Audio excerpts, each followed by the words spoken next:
price gouging a drug for people with HIV. Bizarre though, the story was Smith, I believe that's her last name. Yeah, Christy. I don't know why they won't just call her Christy. Has plenty of company. For every incarcerated man, it seems there's a woman interested in being his pen pal or more. Okay? Christy Smith, a former journalist who helped break the story of a white-collar criminal, Martin Shkreli. Wright became romantically involved with him while he served a federal prison sentence for fraud. Okay, I'm about to show her. She looks fairly normal, too. She's, normal looking lady. And, he's the genius. I'm trying to say, I guess, he thought he was the genius. He didn't know he would get caught. It's a trend explored in the book Love Lockdown, Dating, XXX, and Marriage in America's Prisons. Okay. Greenwood decided to start researching prison marriages after her own extensive correspondence with jail white-collar criminal Samuel Israel III, currently serving a 22-year sentence in Butner, North Carolina federal prison for mail fraud and investment advisor fraud. Oh no. Some of this, it does make you wonder, how do these people get into committing these crimes? Or what? How does it start? What do you get away with one thing and then it makes you think, oh, I could do that again and get away with it, and then you keep getting comfortable enough. You get so comfortable that you keep on, and then you eventually leave footprints.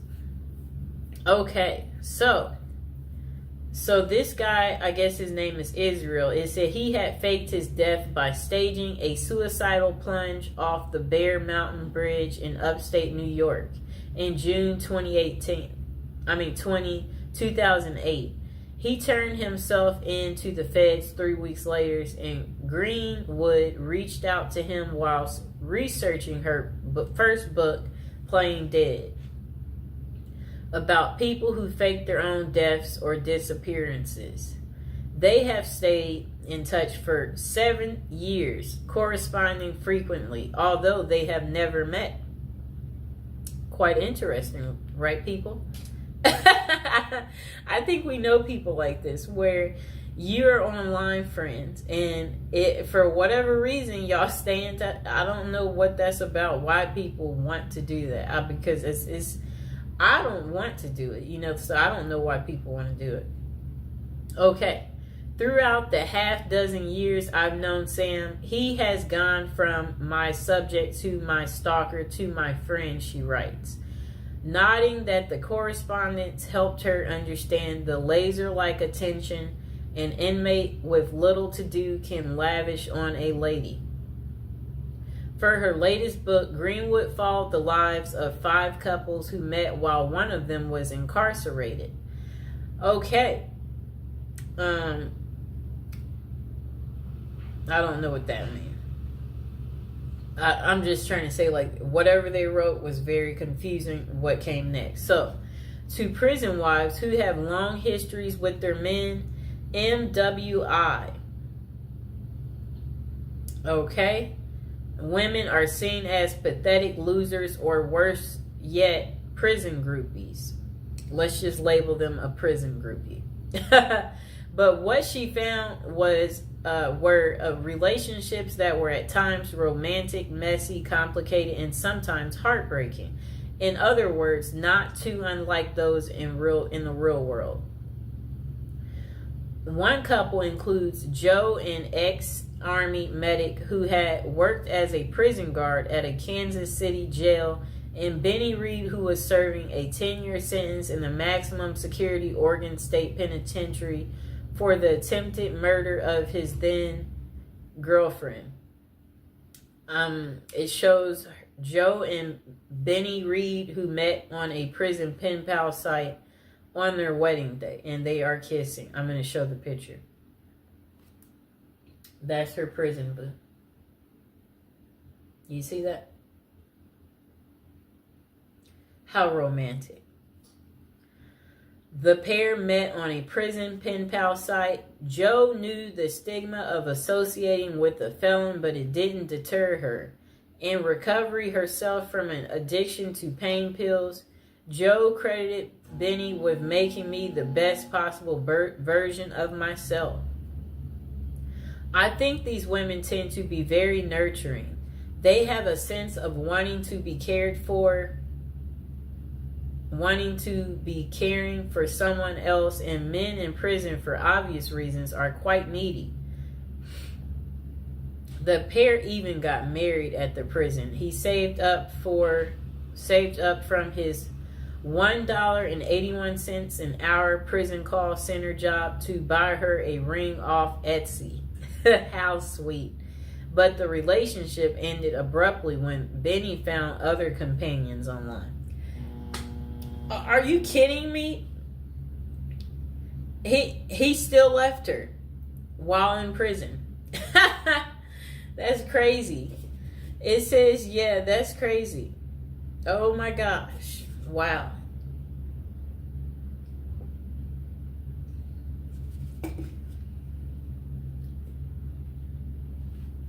I'll reread that part for you.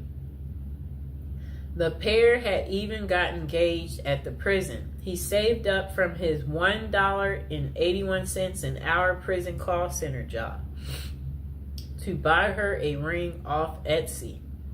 But the relationship, it ended abruptly when Benny found other companions online. Wow. Even in prison, they cheat and they're greedy. Just why do women fall for imprisoned men? According to Dr. Fred Berlin, director of the Johns Hopkins XXX and Gender Clinic, there tends to be this trait of intense mothering in prison wives, writes Greenwood. I think these women tend to be very nurturing. They have a sense of wanting to be caring for someone else, and men in prison, for obvious reasons, are quite needy. But not every prison wife goes into a pen pal relationship looking for love. Sheila Rule, a longtime foreign correspondent for New York Times, met Joe Robinson while doing volunteer work for a prison ministry. She was corresponding with more than a dozen inmates when a compelling letter came from Robinson, an East New York native serving 25 years for murder. Now, I have to look at this close up. I guess she was really lonely too. Okay. I'm looking at them. Oh, how are they in bed together? They must she must like spent that one weekend day with him. This is funny. He has on regular clothes. Let me show the picture. Yep. She met him during her volunteer. Okay, so look. That lady I showed you, Sheila, a longtime foreign correspondent for New York Times, met Joe Robinson, the guy that you saw there, while doing volunteer work for a prison ministry. She was corresponding with more than a dozen inmates when a compelling letter came from Robinson, an East New York native serving 25 years for murder.